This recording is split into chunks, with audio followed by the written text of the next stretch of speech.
Hello, everyone. Thank you so much for joining us. Welcome to another edition of SAG-AFTRA Foundation's Conversations at Home.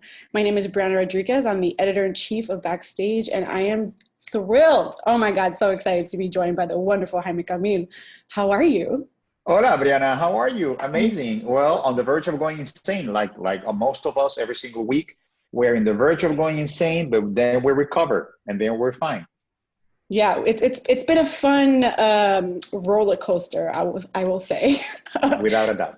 Without a doubt. Yeah, Maybe not particularly the past couple of weeks, but at least yes, this whole quarantine situation has been difficult to say the least. Yeah, definitely. And speaking of, I mean, I would be remiss not to ask you what your quarantine's been like. You know, how are your routines have been shaping up? You know, how are you staying sane?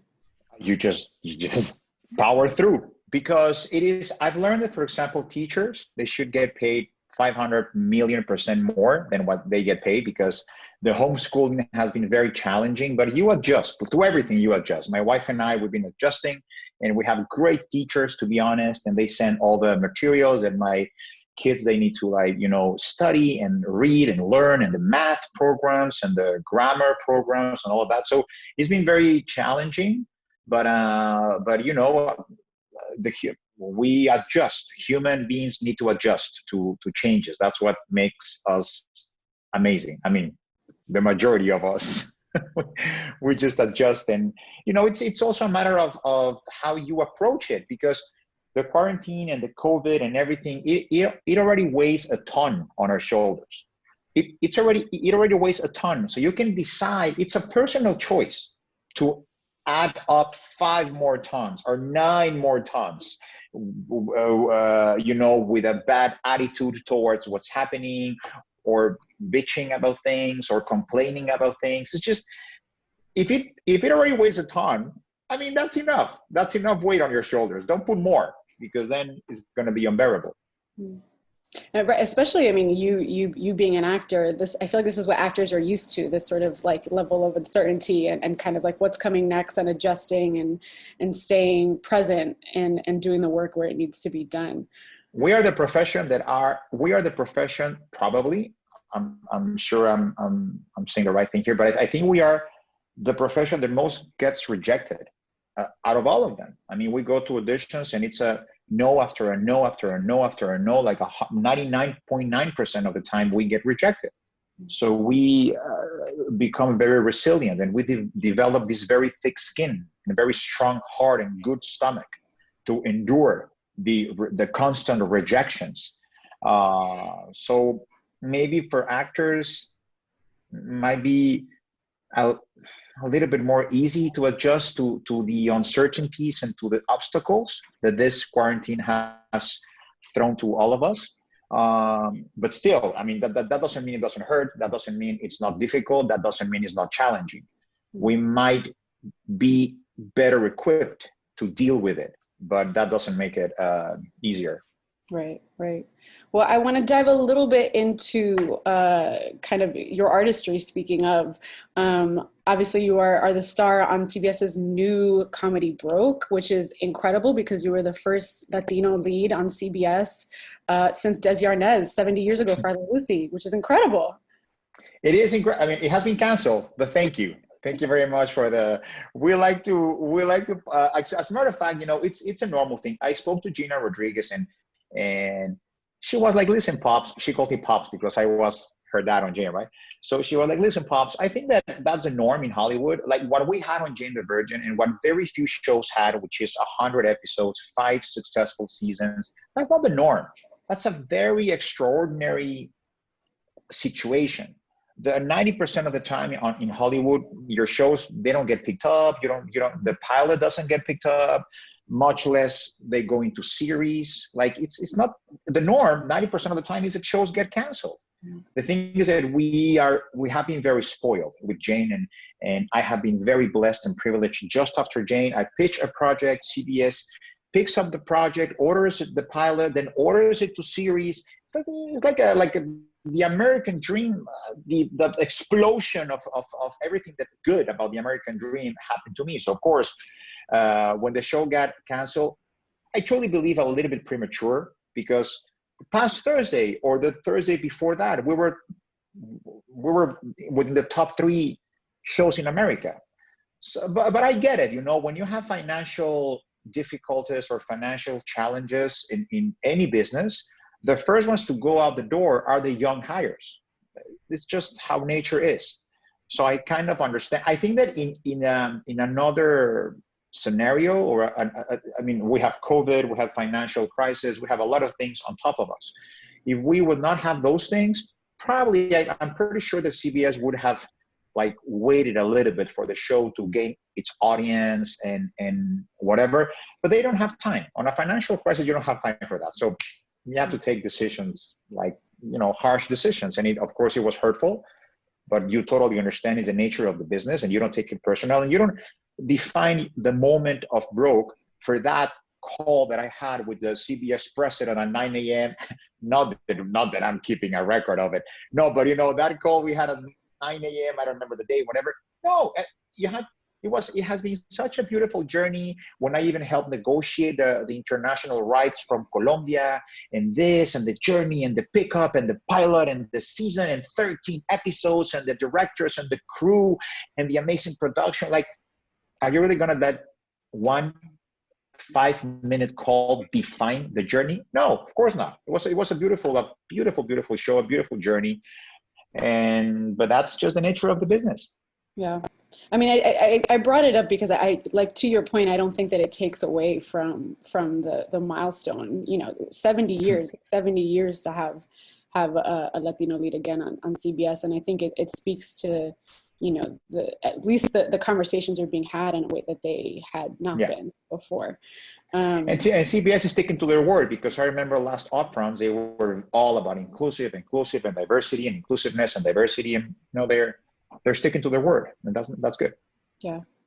I'd be interested in your thoughts on that front in terms of inclusion and diverse casting. What has been your experience in the industry in that vein as a Latino actor? I feel like the conversation, especially in this moment, is understandably renewed given the Black Lives Matter movement, sort of touching all aspects of the industry and examinations of the sort of systems that are in place and how we can change them.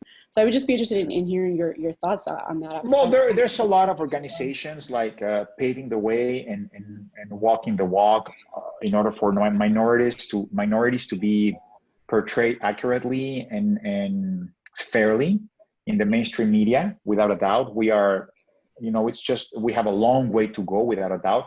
But I don't like to be bitter. I don't define moments from the negative side or from the unfortunate things that don't happen.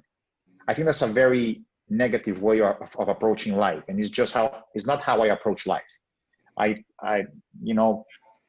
People might think that that's looking away from the problem. People might think that that's not addressing the problem. People might think that that's a good perspective of looking at things, through the bright side of things, not the dark side of things.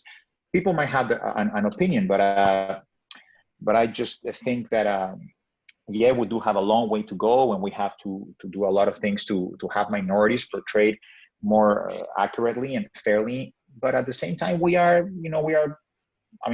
I am leading a CBS sitcom after Desi Arnaz. And of course, you can be that person that goes really? It took them 70 years? Well, fuck them. No, we are already there. It might not be as fast or as contundente, como se dice, as powerful as we would want to, but it's happening. It sounds like you have a very sort of healthy outlook on your career journey so far. I want to go a little bit back into how, obviously this is an audience of actors. So I want to get a little bit, dig into, where you started your career. What did your early training look like? Well, I wanted to be a singer at the very beginning of my career because my mom was a singer, and now she's a brilliant painter and composer. So I guess the artistic side of the family came directly through umbilical cord. So that's very difficult to not feel or not have, running in your blood. But then life was presented me opportunities to like act, and I was like very stubborn. I was like, yeah, sure, if I do this movie or if I do this telenovela, it's going to help me get more screen time, so I will be able to sell more live shows with my band and sing. And sure enough, it did. But little did I know it was life or the universe or God or whatever telling me, dude, you should pursue acting. And I was, thank God I had the wisdom of, or maybe I didn't, it was maybe by accident, I don't know, but to listen to the signs. Sometimes we don't listen to the signs. We're very stubborn. So let's say somebody wants to be an actor really bad, and they're like, oh, I wrote this and I wrote my play because the only way I'm going to be on stage is if I write my own stuff. And it's like, wait, maybe you're a brilliant writer. You have written so many powerful things. Maybe writing could be the vehicle for you to be in front of the cameras or on the stage. No, because I'm going to be an actor. Then that's, ayúdame que yo te ayudaré, ¿no? O sea, help me, help you, ¿no? It's like ese rollo. Entonces creo que I think that you should definitely follow your heart. You should follow your call, but also, get the antenna out and see the signs and listen to the signs. Because if let's not confuse perseverance with walking blindfolded. Makes sense what I'm trying to say? Yeah. Like, I respect your drive, and I respect that you really want to achieve this, but maybe because you are so focused on something that might not happen, you are not seeing how gifted you are in other areas of the entertainment business. How did you go about teasing those different talents that you have? You've produced, you've sung, you've acted. How did you personally go about, bringing those elements out in yourself? What did that look like?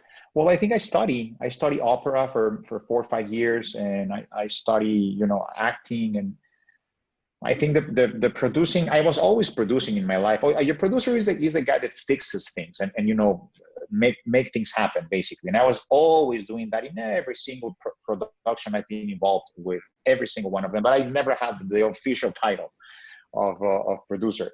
And then directing came very natural to me because I've been like doing this for 27 years in front of the camera. So I was always like, oh, the camera, you should do that. I will do that. I will put it here. I will protect this. I will cover this. I will cover that. And then I was like, you know what? I think I'm going to just do this because I have an eye for it. I have an instinct for it. And I've been doing this for 27 years. I have learned something along the way. And then I started directing some music videos to start like, poquito a poquito. And then I was offered to direct some of the Jane the Virgin episodes, but I decided to pass because my relationship with my showrunner, which I love, with Jenny Erman, is so tight. I love her so much. She's such a good friend of mine that I didn't want to jump the friendship, frontier into now we are co-workers and we might not agree in creative things. I don't ever want to have a difference with Jenny because I respect her a lot and love her so much. So yeah. Amazing. I mean, Rogelio de la Vega is truly one of my favorite television characters of all time. It's so funny, right? It's very well written. It's very well written. It's very well written because it could be a farce. It could turn into a farce in 2 seconds. But I think the what happened on Jane the Virgin was that we all lived in a very crazy, outrageous universe, but all of the characters believed in that universe very honestly and very sincerely. And I think that's what makes the difference. Because if you do comedy thinking that, oh, I'm going to throw pies at people's faces because that's going to be funny, or I'm going to do this because it's going to be funny, then it stops being funny very, very fast. That was actually going to be one of the things that I wanted to touch on with you is you've been a part of so many comedies and you've delivered such incredible work. What is your best advice for something like nailing comedic timing, especially opposite some of the people who you worked with? I'd be interested in hearing what that process looks like for you, in terms of like finding the beats and delivering them. That's a difficult one. I think either you have it or not. I think you can learn. I don't know. That's a difficult one. That's a very difficult question. I don't know. I am sure that you can train just as you can just as you can train your voice to deliver certain notes or certain things. I think you can also train to understand the comedic timing. I don't know. I really don't know. I think that you should find your strength. Like if you're an actor that you know likes drama, then perfect that drama. But then actors get really, you know, we're not curing cancer. We should chill out. All of the actors that are assholes out there, and they think that when you talk to them, you're talking to. It's like, everybody chill out. We're not curing cancer. So we should all chill out. Yes, it's a beautiful thing we do, and we touch people's emotions in a good way, in a bad way, and we make people,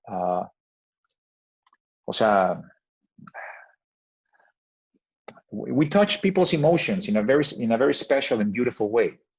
If right now what's getting you work is doing drama or doing comedy or whatever, well, do that, and fill out the piggy bank, and then you can decide to tap or expose into your artistic call or your artistic drive. But there's nothing wrong with not that I will ever compare myself with someone like Tom Hanks, but look at Tom Hanks. Big, You've Got Mail, rom-com, and then he was like, okay, I'm done with rom-coms. I'm gonna do Philadelphia, and I'm gonna win an Oscar because why not? But it's not like oh no, I've done big, and there's no way I'm gonna do another comedy because then people won't think I'm a real actor. What? I don't know. This is a very very difficult conversation. You feel a lot of feelings about it, which is great. I'm just fed up. I'm just fed up with friends of mine and actors that think that they are curing cancer. They're not. You know, we do a beautiful thing, and it's a wonderful thing that we live and we get paid a lot of money, and we could be counting bills inside of a bank. That could be our job. And thank God it's not. I mean, there are people that really enjoy counting bills in a bank. That's their calling, like accountants, for example. I could never be an accountant. Sigmund Freud said that the men, women, they should feel the same satisfaction they felt when they were playing with their toys in their job. Not many of us, not many people have the privilege of working in something they love. We do. At least I think we do, because then you see some interviews with actors and they look like they're having a miserable time being an actor or an actress. Like, dude, well, if you're so, if you don't like it, then don't do it. You know, it's like, why, no sé cómo se dice en inglés. I don't know in English, but you look very miserable when you give interview. Oh, it's just that I don't like to promote my project because I'd rather be on stage than doing the press tour. Because then don't do it. Then don't do it. This is part of their job. This is why it's called show business. It's not called show. It's not called business. It's called show business. There needs to be a healthy balance. And there are a lot of actors there that are sweethearts, and when they go and do the press tour, they're super nice and kind. And even though, yes, you're going to get the same question 150 times during that day. But guess what? It's your job also to make that journalist feel like when they ask you that question, is the first time you're listening to the question. So what, you're going to be I don't I know what you're saying. I think a lot of actors, like to your point, underestimate the business side of what success can look like and does look like in this industry. Who for you, I mean, both in terms of performance, but also in terms of how they carry themselves in all aspects of their career, what actors for you are you looking at them going, you got it, you're doing the right thing? Like who does that for you? I think Hugh Jackman, for example. I don't know. That question caught me by surprise. But I would have to say right off the bat, like Hugh Jackman, for example. Yeah, I think he's a good example. He's done some great work recently. I want to get a little crafty, a little nerdy for our actor audience. What's your process for memorizing lines? Well, well, in Mexico, in Televisa, when you do sitcoms, I don't like to call them novelas, because what I've done, it's very comedic. And when you think about novelas, you think about the, why haven't you called me Maria Fernanda? You know, and to that, but I've done like Ugly Betty and, you know, like funny things. It's a practice. You practice and practice and practice, and you have to be chill. Like, for example, when we did Mamma Mia at the Hollywood Bowl, I believe we had a week to prepare each act. Imagine if the first day you start reading Sam Carmichael, and you're like, holy shit, I have to learn so many. You have to trust the process. You have to trust your instincts and trust the process. It's a process. It's a process. It'll come. The lines will come. But if you start to get in your head about, I don't have the lines, then you will start to close psychological doors in your head. And most probably you will not help yourself, because you will be like blocked.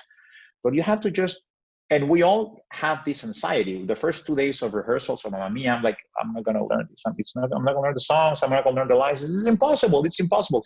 But then you come down and you calm yourself down, and you understand that it's a process, and you say to yourself, this is going to happen. It's just a matter of, it's going to happen. It's going to happen. Just chill out. And it does happen. And then when you open 18,000 people at the Hollywood Bowl, there's no turning back. You know, when you jump on stage and you see this sea of people, never-ending people, all the way to the back, you're like, what are you gonna do? Like, oh, I'm gonna go back out, because no, you have to like, just power through, you know, and try to and do it. But it's just a process. In Televisa, we had to learn. It's pretty similar here in the US with soaps, I believe. You have to do in Televisa. We had to, on Jane the Virgin, on a good day, if we had a day that we had like 7 to 8 effective minutes a day, like minutes that will actually go on screen, it was a great day. In Televisa, you have to do 40 minutes, effective minutes a day that will go on screen. So it's a difficult. Oh, and by the way, I don't use a thingy. In Televisa, I don't use the IV, you call it? What's what is it? The earpiece. I don't know what it's called. The earpiece, yes, the earpiece. Yeah. We don't use you wouldn't use it. Well, I don't use an earpiece. A lot of actors do. So they just feed the lines and you don't have to learn anything. But I don't like to use that. It's very distracting. So I think it's just a practice. And eventually it'll come. Yeah, I've spoken to some actors, like Justina Machado, when I spoke to her, she said that she memorized the lines, and then as soon as the scene's over, they're gone. And you could read a piece of it back to her and she would go, what was that? Well, Justina worked with me on Jane. Sometimes we got there, and of course, Justina is a way more disciplined actor than I would ever be. So of course, she studied the lines a little bit before, but then at the makeup trailer, we ran lines like 3, 4, 5, 6 times. Then then walk into our rooms, we ran the lines like again 4 or 3 times. So we do it. And then when you're shooting a single cam show, as you know, is either if I have the monologue, if I have the longer lines, I would ask the director if he or she wouldn't mind starting with my over the shoulder, so I can even practice even more my lines while I feed them to Justina. And then when they turn around, after 25 times of saying the lines, you have them, right? I guess. What to you makes a good scene partner? The what? What in your opinion makes a good scene partner? ¿Cómo se dice? Generosity. Generosity. It's giving, like, sí, ser generoso. Generosity. I don't know if it translates the same in English, but it's like, it's your time to shine and it's your moment, and I'll just feed you the lines, whatever you need. What do you need? You want me to go away? You want me to feed the lines? Should I just, there are also technical things where let's say the camera is here and they put a little mark on the mask for your eye line to be closer to the lens. So if you have an actor right here, that will so you're like, Gina, would you like me to be behind the camera to deliver the lines, or you want me to be here, or am I distracting you? Just be generous. Be generous. Whatever your partner needs, you provide, whatever it is, because Lionel Messi will never score a goal if he doesn't get an amazing pass. So it's all about being generous. It's not about you. It's about a team. It's about a group of people working together in unison and delivering, Yeah. It also sounds a little bit, especially from the examples that you gave, a little bit like asking the right questions, like, can we do the over the shoulder shot first? Where can I be? Where should I be placed? What's best for you as my scene partner? What can I give you? It sounds like asking questions is also a very integral part of getting to the right place. Yeah, be kind and have a good attitude about it, and be kind and ask the questions in a polite way that you will. It goes back to what I teach my kids: treat others the way you want to be treated. That's the basic. And yeah, don't get me wrong. Sometimes you'll work with people that don't appreciate that and don't appreciate kindness. And what is good for you? What can I do for you? Oh, worry about yourself, and I worry about mine. Okay, cool. Well, you're working with an asshole, then so be it. So, okay, great. Well, I'm here. But if you connect with the asshole energy, then it's an atomic bomb waiting to explode. So don't connect with assholes. They're not worth it. They're extremely insecure. They're not that talented. They have 20% the talent that you have. And because they feel so threatened about your talent, and they feel so threatened about how secure and how powerful and sure you are of your talent, and they are not, well, they have to do as a defense mechanism, I'm going to be a super asshole to anyone. And what they don't know is that the only thing they are showing is how weak they are and how unprepared, unprofessional, and untalented they are. Amazing. I think that's great advice. Don't connect with the assholishness. Yeah, that's actually a Lee Strasberg technical part of the lesson. Yeah. I want to talk a little bit about auditions that some actors really love them. Some actors, a lot of actors really hate them. But what is the wildest thing you've ever done to get a part? Well, no, I love auditions. It's the only moment you have to. Many actors might not like them because you get rejected, and it deals with your security. It deals with it's heavy. I'm telling you, us actors were crazy. The auditionings and the rejection. It's crazy. It messes with your mind. But I do love them because it is the only time you have to express to the producer or director how you envision the character. Now, I don't like doing auditions with people that are not prepared to have auditions, because the actor, it needs to be the tool of the director. So sometimes you do auditions with people that don't give you notes, they don't change, they don't make you change. They assume you don't have, ¿cómo se llama? Niveles or arcos actorales. How do you say? Range. Yeah, like range, exactly, range. They think you don't have the range. And he's like, well, ask me that.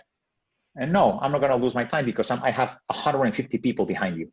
So I'd rather just hire the robot that comes here and gives me what I want without me struggling asking what I'm looking for. So it's a very brutal process. It's very tough for us, for actors. But I love auditions. Just go for it. Have fun. Don't ever go to an audition concerned if you're going to get it or not, because then that will redirect the energy to where it's not supposed to be. Then you have 40% energy in, am I going to get it? I'm so anxious. And you're only giving your 60 or 50% of your performance. So don't worry about that. Go and have fun. Have fun. If you don't have fun, what is the purpose of it? You should have fun. But what was the second question you asked me about the auditions? It was... What's the wildest you've ever done? Oh, the wildest. Well, not wildest. I'm assuming you're asking, like, for example, if the if the character needed to kill someone, I had like chicken blood on my pocket and I pretended that I was blood on my face. No, you don't do that. That's for the prop department. I don't appreciate actors that if they're reading for a comandante, for example, they arrive to the audition dressed in full military attire. It's like, black t-shirt, man. Don't mess with the prop department. Don't mess with the costume department. That's their job. And sometimes unskilled casting directors, they need to see that because they are unskilled. But if you're a very skilled casting director and you have been around for many years or everything, then you would know if the actor has what it takes for the role or not. I much rather prefer read to directors. I like to be taken apart by directors. I would love that more than a judgmental casting director that really doesn't know what he or she might be doing. And I have great casting directors that I respect and love auditioning with them, and some others that I'm like, he shouldn't be doing this. But crazy is like when I did that 13 years ago, they didn't want to see me for the Mambo Kings, for the Broadway show, the Mambo Kings. They were like, what? A guy from Mexico? What? Forget it. And they opened a tiny 5-minute spot for me to, and I'm sure they did it as a favor to William Morris. It wasn't even because they wanted to see me.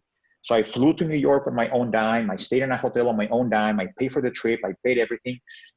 And I just went to the audition, and thank God I got the part.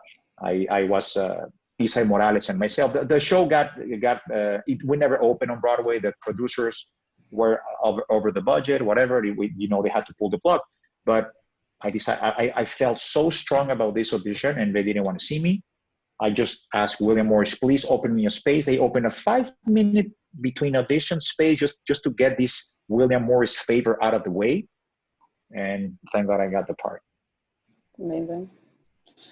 Of course, this conversation is happening courtesy of the SAG-AFTRA Foundation. So I really, really want to talk a little bit about your recent participation in Storyline Online, which is the Foundation's children's literacy program. You were the first person to read a story in both English and Spanish for Los Zombies No Comen Verduras, which means zombies don't eat vegetables.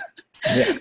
So what was that experience like? What does it mean to you to be able to, create that space for Spanish speaking young actors who It was amazing. I think the literacy program goes more to schools than to young actors. I think it's huge within the kindergarten, preschool universe or schools around the world, which I love. But it was incredible, right? It was how many years has the program been running? 10 years, right? I believe it's like 10 years or something. Yeah, it's been running for a while. I'm not sure how long. Yeah, I think 10 years. I'm not sure. 2001. I don't remember. But it's incredible that can you imagine talking about diversity and inclusion? It is the first time ever that we do a bilingual, not a bilingual book because it's read in it's entirely in English, and then it is entirely in Spanish. So it's two books basically, English and Spanish. When you say bilingual, you get the idea that maybe you speak both languages at the same time, right?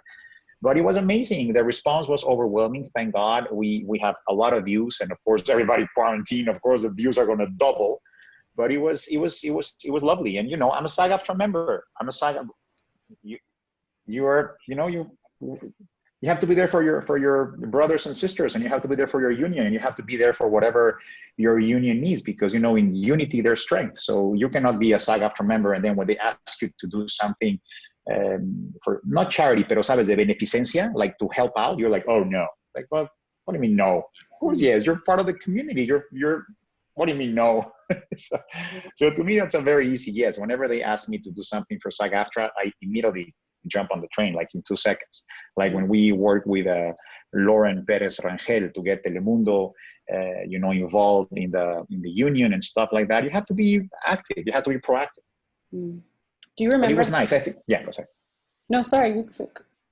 I just went to another thing, but yeah, reading the book was amazing. And Jorge and Megan Lacera wrote a beautiful book about accepting each other as we are with our differences, and I think that it's a book that resonates a lot with what's happening, especially in the last couple of weeks.